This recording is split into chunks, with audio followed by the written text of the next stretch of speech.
Seen explosive speed like Bruce Lee did.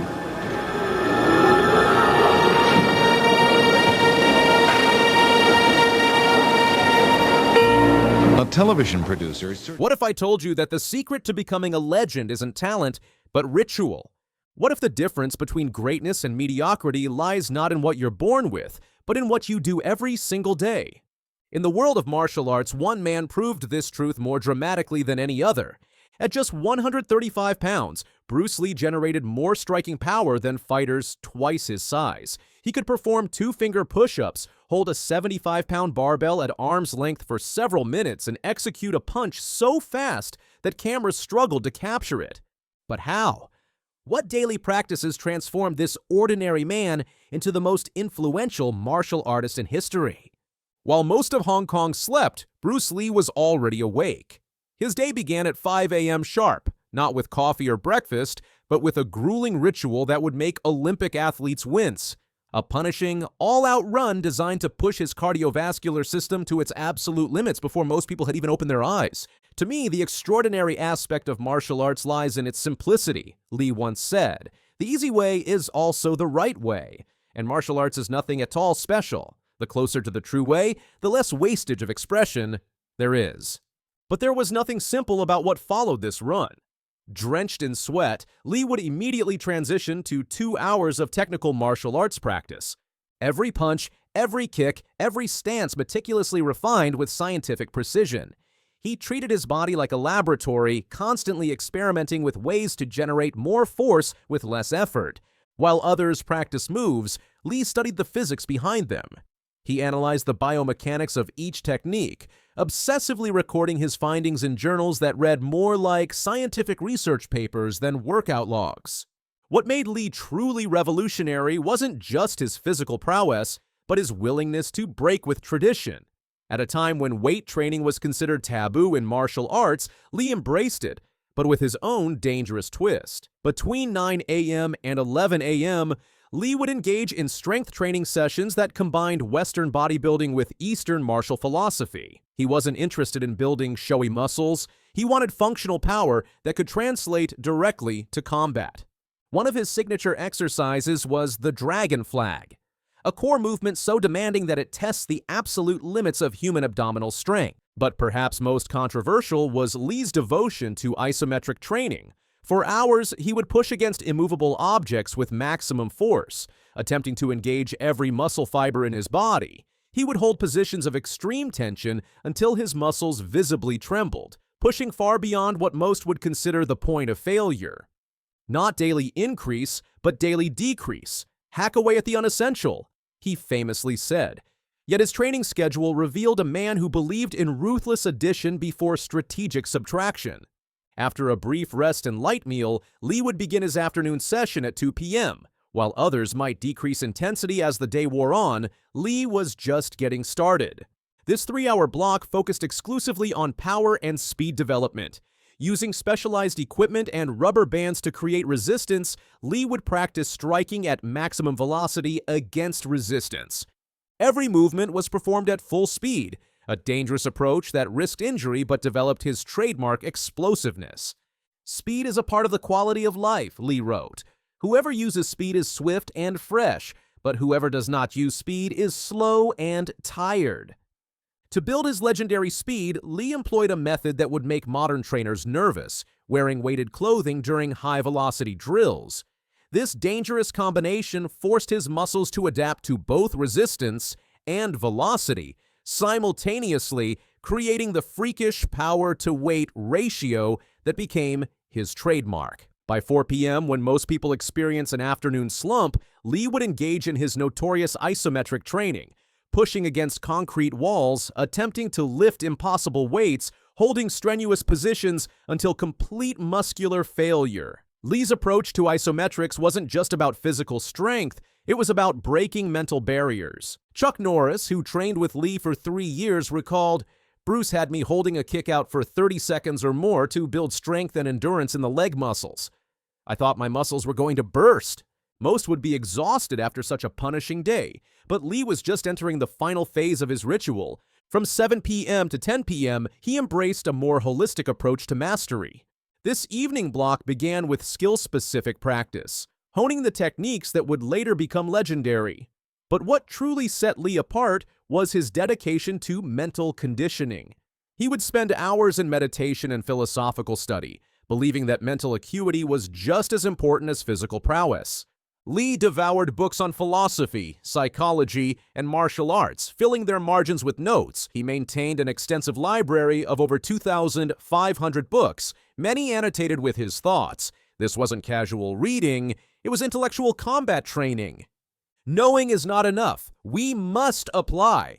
Willing is not enough. We must do, he insisted, embodying the marriage of thought and action. Lee would often work late into the night, refining techniques and theories.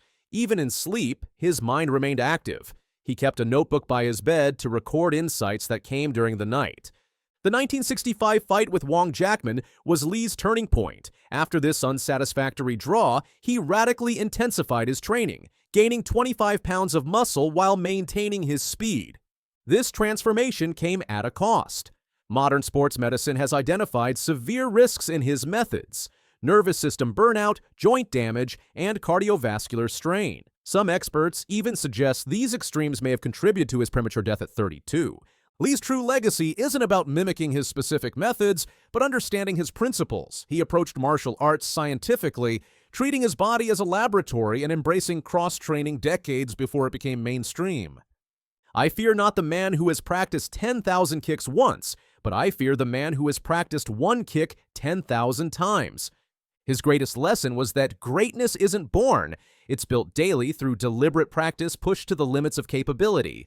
Lee's legacy lives in these daily rituals that transformed an ordinary man into a legend. The question isn't whether you could follow Lee's exact routine. Few could. It's what daily rituals will make you unstoppable. What elements of Lee's training would you incorporate? Share below and subscribe.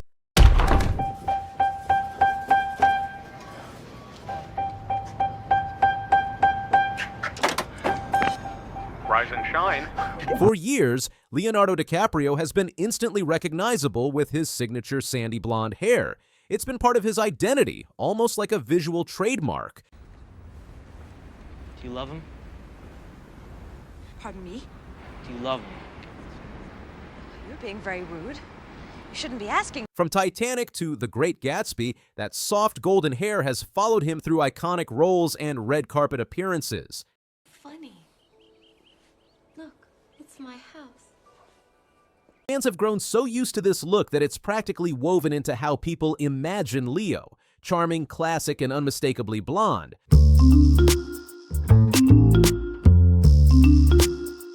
But that image just got a serious shakeup. He's ditched the blonde completely. Leo has gone dark, and we mean really dark. We're talking deep brown hair, a noticeably tinted beard, and even darker, more defined eyebrows. The transformation is nothing short of striking. It's the kind of bold change that doesn't just alter a person's appearance. It flips the narrative. Suddenly, Leo doesn't just look like a movie star. He looks like a different kind of movie star. More intense and a little mysterious. The new look made its grand debut as Leo appeared alongside his co-stars to promote his upcoming film, one battle after another. As the flashes went off and reporters scrambled for quotes, it was clear that his transformation wasn't just a personal style choice, it was part of the performance. He wasn't just showing up to talk about a movie, he was the movie. The change in appearance added another layer to the buzz surrounding the film and left fans and critics wondering if this new look ties directly into the character he plays. In true DiCaprio fashion, nothing about this switch-up seems accidental. Every detail, from the darker shades to the slightly rugged facial hair, seems curated to set a new tone, both for the film and for Leo's current public image. And once again, just like that, he's managed to capture everyone's attention without saying a word. There are no hands on the clock Why? because they're not needed. What time is it? And of course, he looked as cool as ever. He wore an all-black outfit, a suede jacket, tailored pants, and dress shoes. The whole cast looked amazing, by the way. Teyana Taylor was stunning in a navy coat dress, and Regina Hall looked incredible in a blue top and silver trousers. But let's be real, all eyes were on Leo and his new look. Now, the reactions online have been, well, mixed. Some fans are absolutely loving it. A lot of people actually like Leo's new darker hair. For many, no matter his age, he still carries that timeless charm and remains one of the greatest actors out there. But not everyone is impressed. Some are making lighthearted jokes calling it a midlife crisis, while others are being a bit more blunt, even poking fun at his weight. The internet can be pretty ruthless sometimes. Still, many fans believe this new look is likely for an upcoming movie role, and honestly, that makes perfect sense. He's an actor after all. Changing his appearance for a role is just part of his craft. And speaking of movies, let's talk about One Battle After Another. It sounds wild. It's a satirical black comedy directed by Paul Thomas Anderson.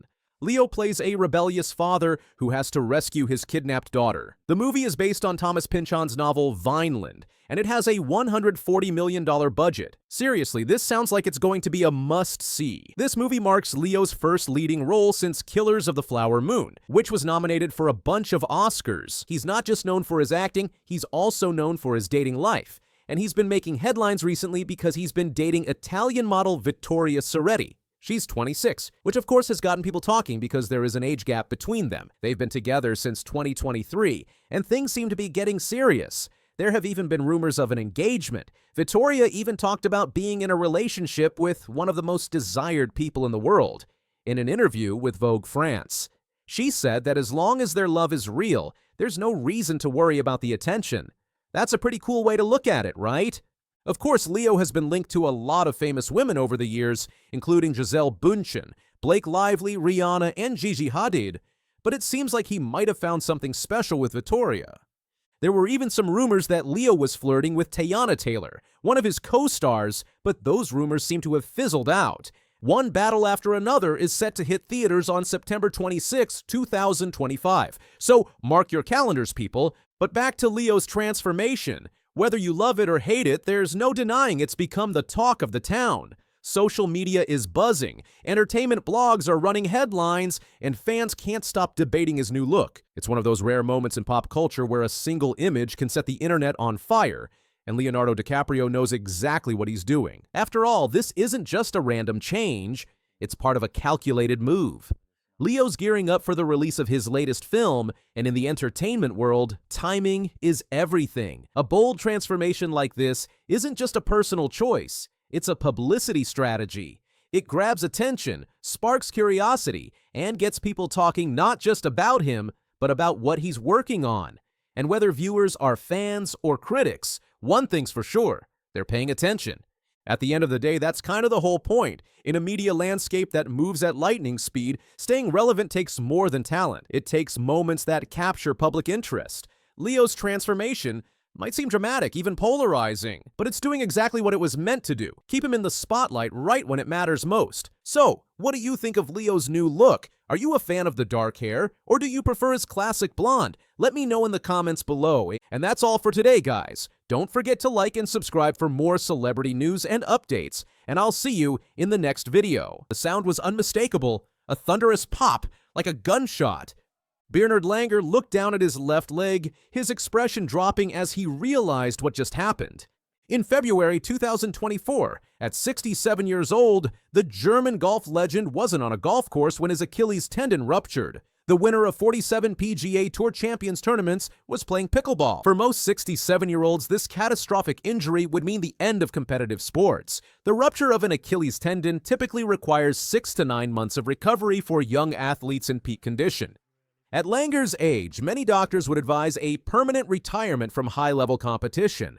The rehabilitation process is grueling. Constant physical therapy, gradual strengthening exercises, and the mental challenge of wondering if full function will ever return. But Bernhard Langer isn't most 67-year-olds. For him, this devastating injury was merely a temporary obstacle on his continued journey toward golf immortality.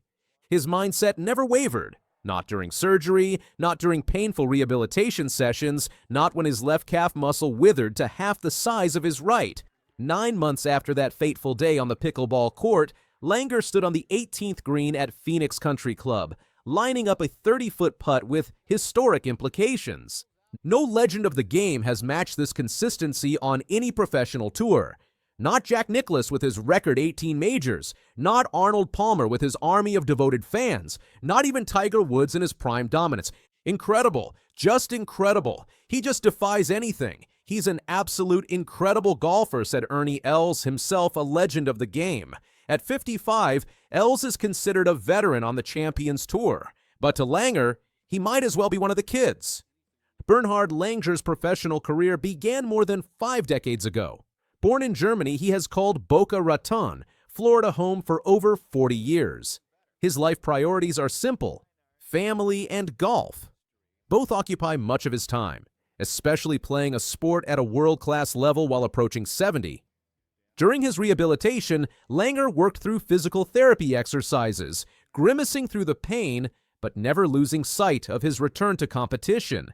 "I'm a very positive person, so I always thought I would be able to come back," Langer said. "My surgeon and PT said if everything goes somewhat well, you should be okay. Just, you're probably going to lose half the season or something like that." It went more than somewhat well for the World Golf Hall of Famer. The man who has defied his age over and over again was back playing competitive golf in just 3 months. In May 2024, Langer returned to competition at the Insperity Invitational in Texas. His dedication to fitness, which has grown as Langer has aged, played a huge role in his recovery. That passion led to Langer producing exercise videos from his yard and pool during the pandemic that he titled "Burn Baby Burn." Hashtag Feel the Burn. Throughout the season, Langer often used a golf cart, stepping carefully from it with his left leg still visibly smaller than his right. "My calf is only about half as big as the other one," Langer explained. "I just can't walk very far, and I can't run and jump and all that kind of stuff. I'm not really in a lot of pain, it's just not totally right." But on the golf course, everything was right. After his comeback, Langer entered 14 more events, finishing with 8 top 10s, re-establishing himself as arguably the greatest golfer in the 44-year history of the 50 and above circuit. At the Charles Schwab Cup Championship in Phoenix in November 2024, Langer was playing with house money. Stephen Alker had already secured the season-long Schwab Cup points race, but Langer's personal streak of winning at least once each year on the Champions Tour since 2007 was on the line. For 3 straight rounds, Langer did something remarkable. He shot his age or better. Opening with a 69, he followed with rounds of 64 and 67, putting himself in position to make history once more. On the final round, Langer stood over his 30-foot birdie putt on the 18th green, the tournament hanging in the balance. As he tracked his final putt, he wasn't sure if it had the distance. He played it 2 cups to the left. When the ball dropped into the cup, in Langer's words, all hell broke loose kind of emotionally. He dropped his putter, raised his arms, and tossed his trademark visor to the ground in jubilation. The victory secured his place in golf history again. Langer had already broken his own record as the oldest winner on the Champions Tour when he won at age 64 in 2021. Now at 67, he's extended that record 3 more times. "People say, why am I still playing?" Langer reflected after the win. "Well, this is why, because I enjoy the adrenaline, I enjoy being in the hunt, and I still feel like I can win and be there on the leaderboard. I've just proven that again, becoming the oldest winner again and again. Out here, it's been great to compete against these guys. It never gets old." Never gets old. A fitting phrase for a man who has won a golf tournament on all 6 continents where the sport is played, who has won at least once in each of the last 18 years on the PGA Tour Champions, and who produced exercise videos during the pandemic to pass the time. Langer had planned for 2024 to be his final Masters, where he won his 2 major championships in 1985 and 1993. But his farewell has been pushed to 2025 because of the injury. "That course is just so long," Langer said of Augusta National. "The last 5 or 10 years when I played there, it's just playing very long. It's not much fun hitting 3 woods into par 4s and 2 hybrids.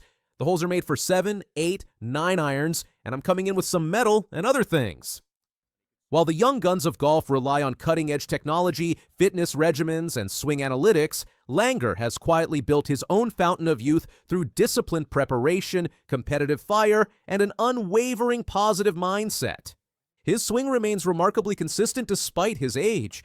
In a sport dominated by stories of young phenoms like Scotty Scheffler and aging stars trying to recapture past glory like Jordan Spieth, Bernhard Langer has crafted a different narrative entirely, one where age truly is just a number and winning never gets old.